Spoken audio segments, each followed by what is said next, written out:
Hey y'all, welcome to my channel, or welcome back if you're returning. Today we've got some thrift flips for you, Farmhouse inspired, and this video is part of the Thrift Flip Thursday, and we'll talk more about that in just a little while. Right now, let's get started. DIY number 1. So I went to the Goodwill and found this little rolling pin, excuse me, for $1.98. It was just a plain wood rolling pin, and I loved it though. I thought it was really cute, and I had a really good idea for this. So we just take our black chalkboard paint from the dollar store or the Dollar Tree, they both sell it, and give this one good coat all the way around. It only takes one coat. This stuff covers amazingly. Now we're going to take some gingham ribbon, and we're just going to glue it here on the edges, the handles, the handles on the bottom of the handles. We do it on both sides. Y'all, this is such a quick DIY, and it was so simple, but I love the difference. I love how it turned out. So we're just gonna hot glue some of that ribbon on both ends.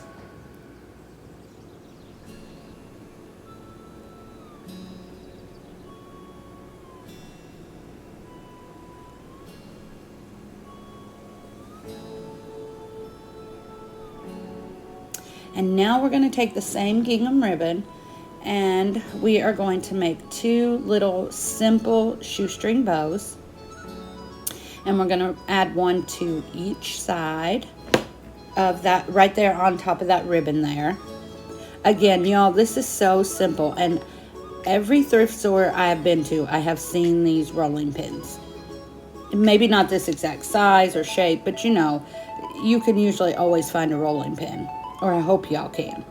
So we're just going to put the little shoestring bows on each of the ends.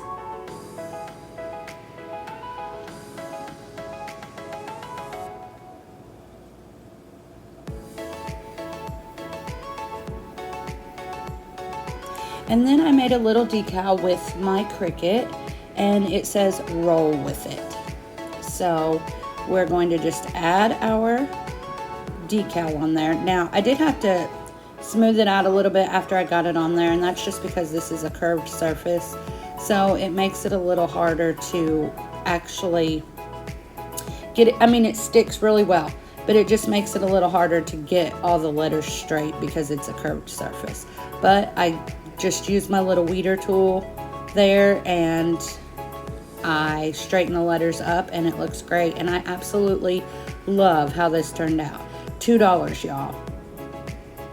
And I mean, where would you find a rolling pin with something on it for $2? I love it. I think it turned out so cute.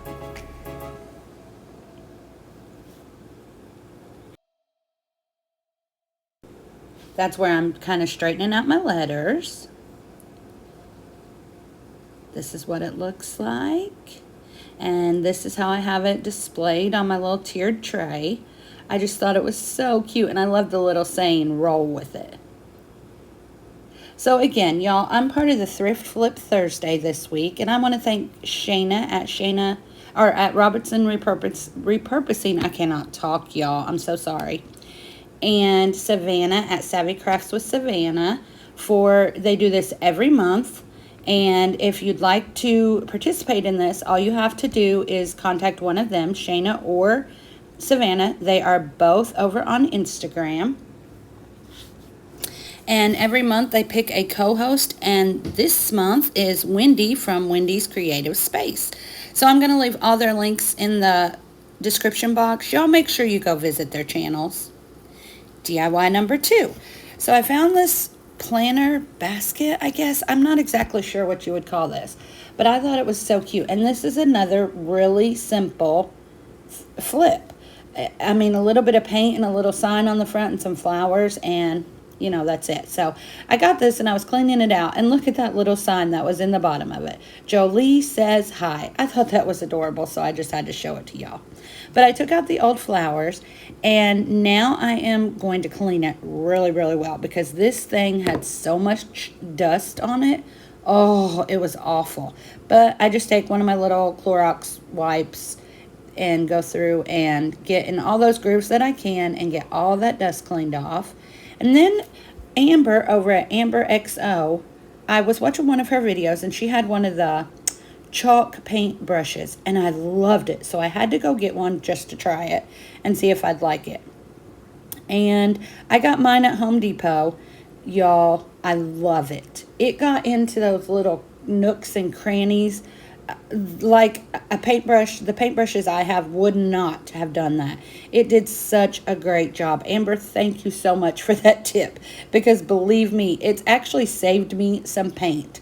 Because now some of this green, because this is green, I don't know if you can tell if it's green. It kind of looks black on camera, but it was a real dark hunter green color. And after the 2 coats, some of it shows through, but I'm totally okay with that because then I didn't have to distress it. But I do go over this with 2 entire coats over the entire basket, the bottom, the handle, and everything. There's my handy dandy heat gun, and I use that because I have no patience.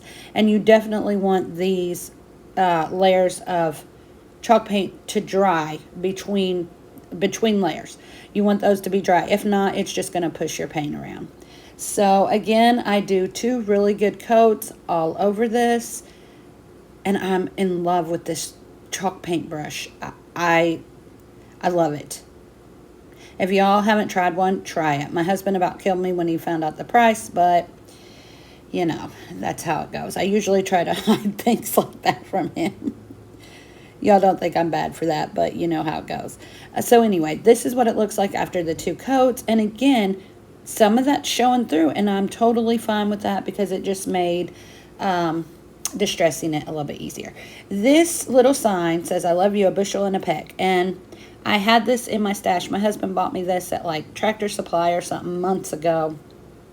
I hadn't decided what I was going to use it for. So I take off that little hanger and I'm going to put a new hanger on it.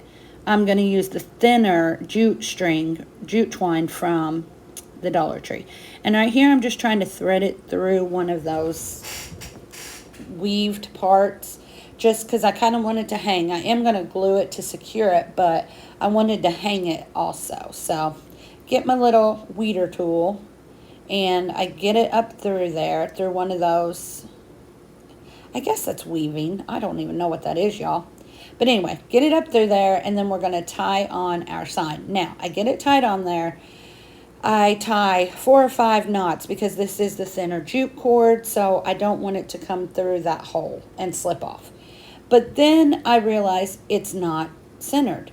And it's not centered because I don't know why. Either I didn't center it right, or I really think it's because of these little slats the way they are on there. I just couldn't find a center to it. So at first I glue it right there in the middle just to try and get it to stay, but then I'm noticing that it's not centered and I don't like that look. And I'm usually not big on that, but on this you could really, really tell it. It was like going to one side. Sorry, I'm rambling, y'all. But anyway, so then I just kind of tilt the sign and give it a little angle, and it looks so much better like that than it did trying to center it. Y'all see, right here is where I'm kind of gluing it down, and then I'm noticing, wait a minute, I mean, that really, really looks off, and I did not like that. Y'all know I like to show you my mistakes, so, because crafting is not perfect, and sometimes you have to go back and redo things, and that's okay, because you want to do it in your style. Do what makes you happy. So there you can see I've kind of tilted it a little bit, and it made it look so much better like that. Now I'm taking this ribbon that I got from the dollar store, Dollar General, and I'm making this little bow. Y'all, I want to tell you how I made it, but honestly, I cannot remember. I had to watch a tutorial on it. Y'all know I'm awful at bows. I'm just kind of overlapping it on itself, and I do like 3 rings on each side. I know there are so many crafters out there who have so many great bow tutorials, and they say, oh, these are no-fail bows. Y'all, when it comes to me, trust me, it's a fail. I cannot make a bow to save my life. I'm going to keep working on it so that I can help y'all out, because Oh, if you're anything like me, I just cannot do it. But anyway, then I just take a pipe cleaner, put it around the middle there, cinch it all together, put it around the middle, tighten it. And again, it's just like three pieces, three little rings on top of each other on each side. And that's it, y'all. And this is how this one turns out. Super cute, super easy. Sorry about the quality of this video right here, y'all. I'm not sure exactly what happened. I just filled it with some florals. Final DIY number 3. And this one is at a little weird angle because I had to switch from what I was filming on and go to a different device because this piece is huge. I'm trying to show you the price, but it's not turning out well. This is an old magazine rack, and it was like $4.25. And I'm trying to figure out how to do this without getting on the floor to actually paint this so that you all can see. So this is the best angle I came up with, and I apologize. Again, I'm using my chalk paint brush. I wish that I could spray paint. If y'all can spray paint, do that. Take it outside and spray paint it. For those of you who don't know, I am crafting in a hotel right now because I travel with my husband. And spray painting is totally not an option. So I had to go through and paint this baby, every piece of it. I went through and did 2 good coats on the inside, the outside, everything but the bottom. And this is really more, I don't even know if you'd call this a flip or a I really don't know, y'all. But I think it turned out super, super cute. I just go through with some white chalk paint and paint this entire thing, those little spools and all. This is after 1 coat, but I do 2 good coats on this. Then I went to my Cricut and I printed out 2, you can see these right here. They say home and they've got the windmill in them. And I did 1 for each of the ends of this piece. So I just go through and put my transfer tape on there. Now, when I put my magazine rack up here again, it's going to be another weird angle. And I totally apologize for that. And I wasn't going to put this in, but I wanted y'all to see that for $4.25, you can find something at the Goodwill, at the thrift store, at a garage sale, and turn it into something beautiful. So I just put these decals on each end. Again, there's that weird angle, and that's because I'm trying to put the decal on. So I apologize for that. But again, I just wanted to show y'all that with a little bit of paint, you could use a sticker, you could use anything you wanted. You could even use your own handwriting on this. And with just a little bit of paint, you can turn something, you know, old and outdated into something fresh and clean. I'm not sure what I'm going to use this for. That's why it's not quite decorated yet. So here's a final look at all of our projects. I hope you all enjoyed this video. Again, super, super simple. I'm just taking things that other people wanted to throw away and turning them into something to go with my own farmhouse home decor. Super, super simple, each and every project, y'all. Again, I want to thank Shayna and Savannah for putting on this Thrift Flip Thursday. I look forward to it every month. Y'all make sure you check out their channels in the description box along with Wendy. Don't forget to like and subscribe, y'all. Y'all come back now. You hear?